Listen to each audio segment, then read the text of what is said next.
Do you want to hear the latest joke? Afrinic's so-called Fair Election Committee, referred to as NomCom. Not funny? Now wait. Let me explain the joke and tell you the story of Afrinic NomCom. A story that is as sad as it is funny. Afrinic is now controlled by people who literally led the organization's reputation into dust by their mindset and actions, making Afrinic's election a joke to everyone. Let me paint you a picture that will let you have a more clear understanding of what's happening in these elections. Imagine if your beloved country is having an election to elect the next president.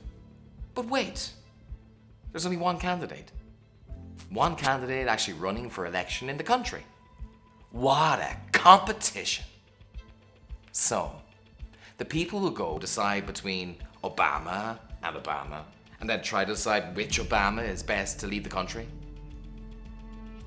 Yes, that is exactly what's happening in Afrinic's NomCom, as there are some seats literally with just one candidate, such as North Africa. Oh yeah, we told you it's a joke. A sad joke, if you will. We wish that this was the only problem that the so-called election has. Yet the list goes on and on about how unfair what it is that Afrinic's current board is trying to pass as an election. For example, the bylaws of Afrinic require that 6 seats are to be offered for electing the board members. Yet, in a very obvious unlawful act, the current Afrinic board only offered 3 seats available for the election of new board members.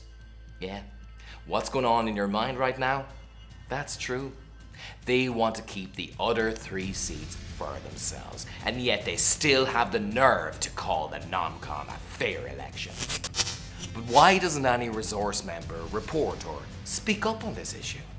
Why is nobody holding the current board members responsible for what's happening? Believe me, they did.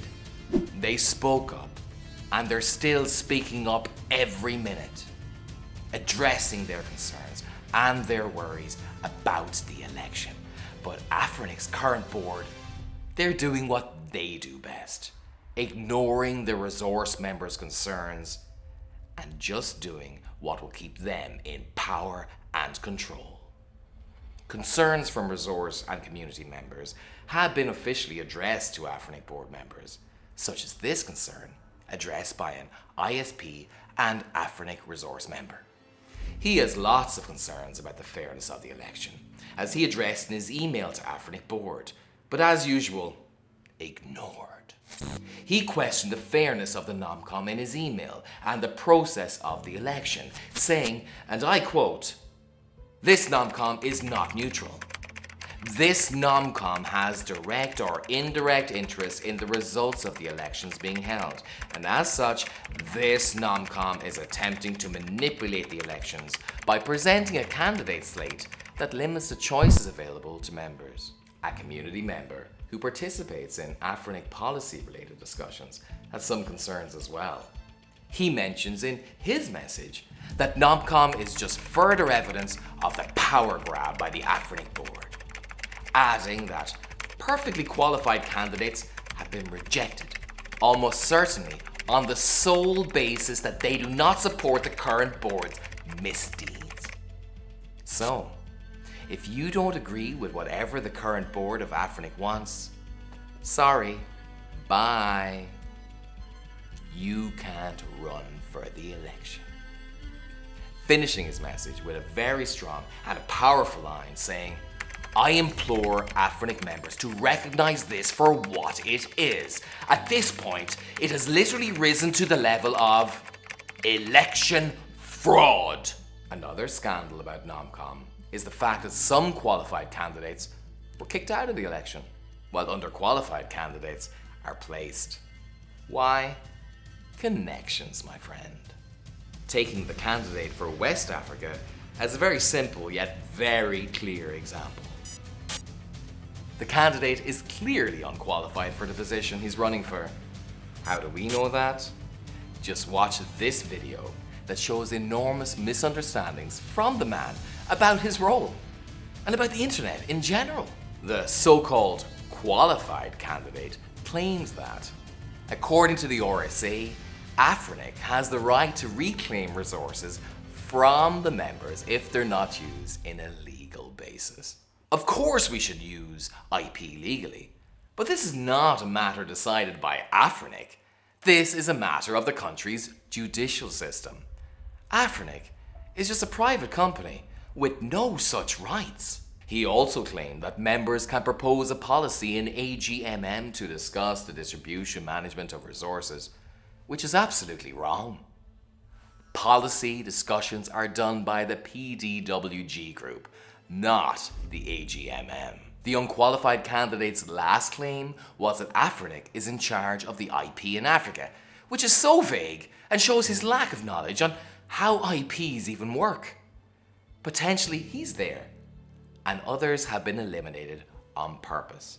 And that's because he was clearly promised a seat in return for his extraordinary actions of defending the corrupt board and attacking Afrinic's own membership, who dared to try to defend the people's rights. The corruption, we believe, has reached the highest level.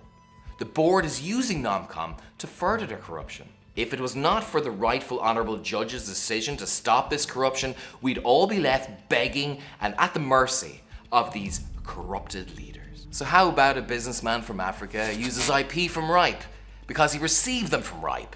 How about if a person based in Africa is visiting websites outside of Africa? The candidate's claims show that he clearly has no idea of the very basis of how the internet works. Afrinic never had IPs in the very beginning. All IPs were allocated from Mayana, and based on the request of Afrinic's members, Afrinic received equivalent amount from Mayana. So the idea of suggesting that Afrinic manages all the IPs in Africa is wrong and misleading. The shameful thing is not only that Afrinic's current board members are allowing obviously disqualified candidates to join, yet they are disqualifying some of the more qualified ones, candidates who really care for the internet in the region and will fight for its freedom and its safety. Candidates with their extensive experiences and resumes testifying for them that they are more qualified to run for an Afrinic board member than anyone within the current board membership. Yet, they're prevented from running in the election. Why? What is it that scares the current Afrinic board members so much from these candidates? Is it because they're qualified? Isn't that supposed to be the case anyways? Or is it because they have no connection with their circle of corruption and they want to set things straight in Afrinic for a better internet for all of us?